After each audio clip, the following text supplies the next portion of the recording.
What's going on, Colts Nation? I appreciate you joining me for another video today. We're going to talk more about cornerbacks, this time in free agency. And it is one that we've talked about before, but there was a new report that came out from somebody that works for CBS, a Cody Benjamin, who's talking about, different free agents that might go different places, right? Trying to project where different guys are going to go. And with the salary cap bump being the way it is and the way the salary cap's going up, and the fact that Michael Pittman Jr. could end up on the franchise tag, looks like there's going to be some extra money to make some extra moves. And it looks like L'Jarius Sneed right now is projected to be somebody who ends up on the Colts. Okay, we know that we need some more help in the secondary, need to add some depth in the secondary, get some good players there. So what are we looking at? We're looking at a guy who in the 2023 season had to go up against guys like Tyreek Hill, Justin Jefferson, A.J. Brown, and Brandon Ayuk. When you look at what he was able to do in the matchups against those guys, like Tyreek Hill was going crazy this year, right? Well, in week 9, Tyreek Hill had 8 catches, 62 yards. So he got the ball in his hands a lot, but was limited by L'Jarius Sneed. Okay, then when you look at the playoff game in the AFC wildcard round, 5 catches, 62 yards, and a touchdown. So again, Tyreek Hill doing what Tyreek Hill does. He's one of the best, if not the best, wide receiver in the world right now, and he has the speed to match. But for the most part, compared to what other people are doing, L'Jarius Sneed did a really good job containing Tyreek Hill, having 62 yards in each matchup. Then you look at what he was able to do against Justin Jefferson, where in week 5, Justin Jefferson only has 3 catches for 28 yards. That is, in my opinion, the best wide receiver on planet Earth. Justin Jefferson is crazy. So for him to only have 3 for 28, L'Jarius Sneed being a guy that follows number 1 wide receivers around the field, like that's a really good day for L'Jarius Sneed. Like very good, right? Then A.J. Brown, who for all intents and purposes was going crazy for most of the year, ended up with 1 catch for 8 yards against L'Jarius Sneed. Brandon Ayuk in the Super Bowl ends up with 3 catches for 49 yards. And admittedly, there could have been a couple more catches there for Brandon Ayuk if the Chiefs' pressure didn't make things more difficult for the 49ers. But with the way it is, 3 catches for 49 yards for Brandon Ayuk in the Super Bowl. So when you look at the guys he was facing and what he was able to do, he was really good against the best guys in the game. So a guy like that is going to warrant top level pay, right? So when you're looking at it, if he was to end up getting the franchise tag, that's $18.8 million that the Chiefs would be paying him for this year. And you could see that happening, but the Chiefs also have to be able to pay Chris Jones. And at the current moment, I don't know how Spotrac comes up with their numbers and what their projections is, but they have Sneed projected at a 4-year, $65 million contract, which is $16.25 million a year, which is a lot of money. But when you look at it, that's less than the current franchise tag number. And then when you look at some of the best cornerbacks in the NFL and what they're making, you got Jair Alexander making $21 million a year. Denzel Ward is making $20.1 million a year. Marshawn Lattimore, 19.52. Marlon Humphrey, 19.5. Trayvon Diggs, 19.4. Jalen Ramsey, 18.3. Xavier Howard, who's going to be getting cut, making $18 million. Tre'Davious White, 17.25.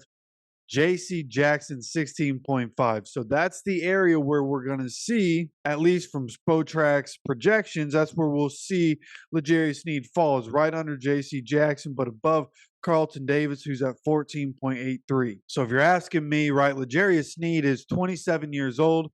So with him getting closer to that 30 number and the fact that whatever contract he signs, he'll likely be 30 years old as he continues that contract, then what we're looking at here is a situation where I think L'Jarius Sneed is going to make a lot of money. And I think that 16.25 is low, honestly, from Spotrac.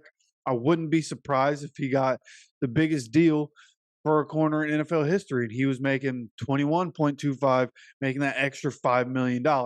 Now, what we're looking at here is interesting because Michael Pittman Jr., if you franchise tag Michael Pittman Jr. at $20.27 million, that's about $5 million less than what we were projecting, right? We had talked about Michael Pittman Jr.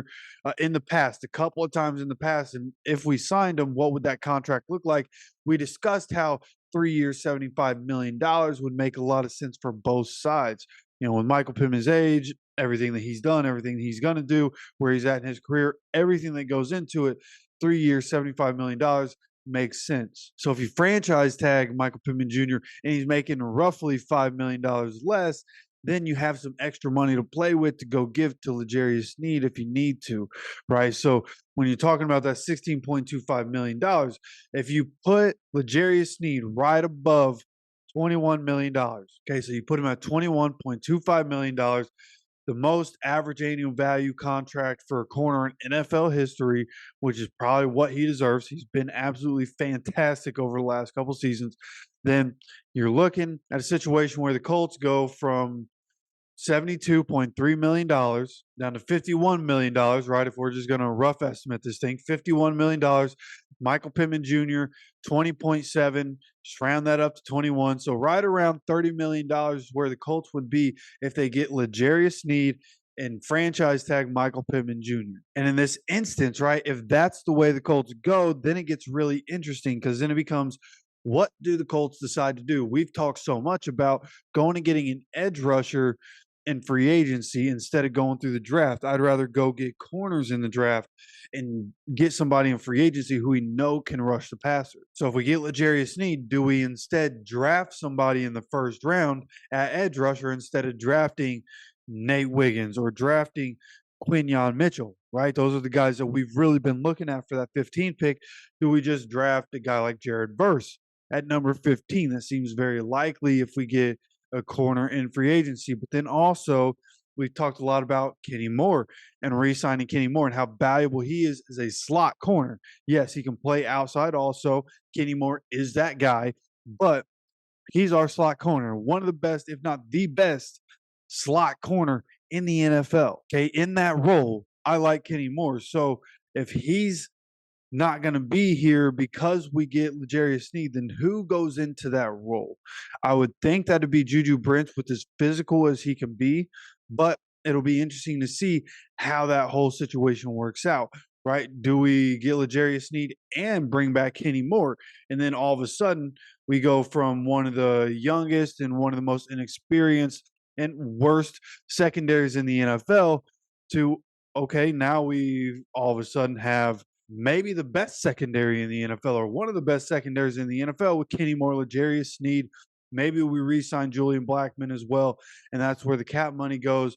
And then Nick Cross getting more playing time, Juju Brents staying on the field, or Jalen Jones or Dallas Flowers, however they decide to do it. There's so many possibilities with the way the Colts salary cap is and as much money as the Colts have to spend. There's so many different things that they can do. And right now, we're basically talking about spending all the money on free agents going to the defensive side of the ball, right? Obviously, franchise tagging or re-signing Michael Pittman Jr. for the offense.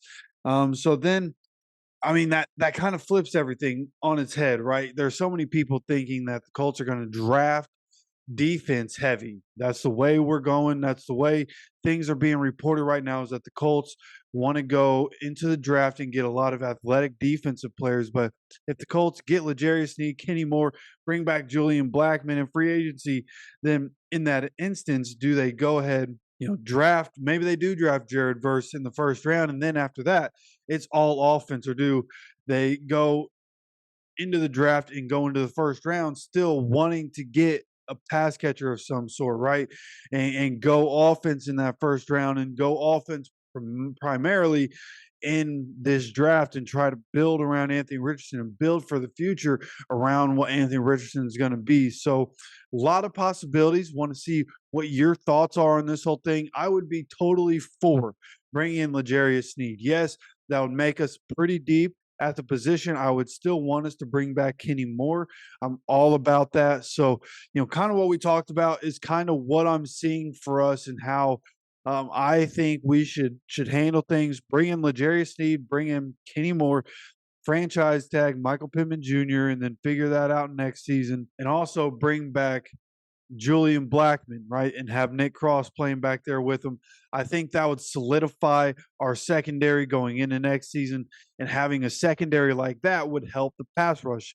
Even though the pass rush isn't consistent, it would help our guys have that extra half a second to be able to get to the quarterback or be able to flush the quarterback or make the quarterback make a bad decision. So that's what I'm thinking. I'd love to know what your thoughts are on the whole thing. You let me know down in the comment section. And of course, don't forget to hit that subscribe button, have those notifications on as we continue to have daily content throughout the off season. I appreciate you stopping by for another video. And as always, take care of yourself, take care of each other, and go Colts.